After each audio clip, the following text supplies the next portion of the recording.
Hurricane Idalia is expected to make landfall as a major hurricane.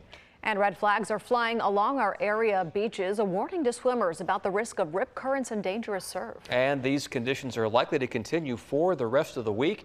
Meteorologist Steve Fundero joins us now with more on what to expect. You know, usually before some sort of tropical system and after some sort of tropical system, there's always a window on either side where there are waves and nice weather and people are out there enjoying catching some surf, but it does come with some rough conditions as well. This window is brought to us by Hurricane Franklin, the major hurricane which is passing by us by over 300 miles. Textbook image of the satellite picture of a major hurricane. If you were to open up a Meteorology 101 textbook and say, what does a major hurricane look like, you would see that with the eye. So with winds over 150 miles an hour, at least wind gusts, that's pushing all of the water, creating a swell, and that swell is arriving at our area beaches in the format as some large waves. And today with the sun out, especially in parts of the morning hours, there's been some fun surf throughout the day. This is going to continue through the day tomorrow, but also the risk of rip currents is going to continue because there's so much momentum with that water moving around. And sometimes when the waves are big enough, they could break up the sandbars a little bit. So what does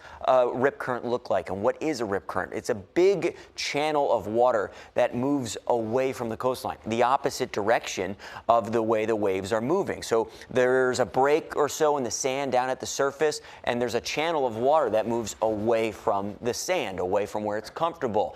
That's where it gets challenging because you can get stuck in that current, and if you fight it, you're just stuck kind of treading water almost, or like on a treadmill. Now the trick to get out of a rip current is to swim parallel to the shoreline, to the left, to the right. That gets you out of that moving water that's going outwards and allows you to use the waves to kind of come back in. This will be an issue for the rest of the week. Yes, we've got some waves through tomorrow from Franklin, but by Thursday and Friday, Don, we've got some increased winds out of the northeast from what comes of Idalia as that comes up the coastline. Yeah.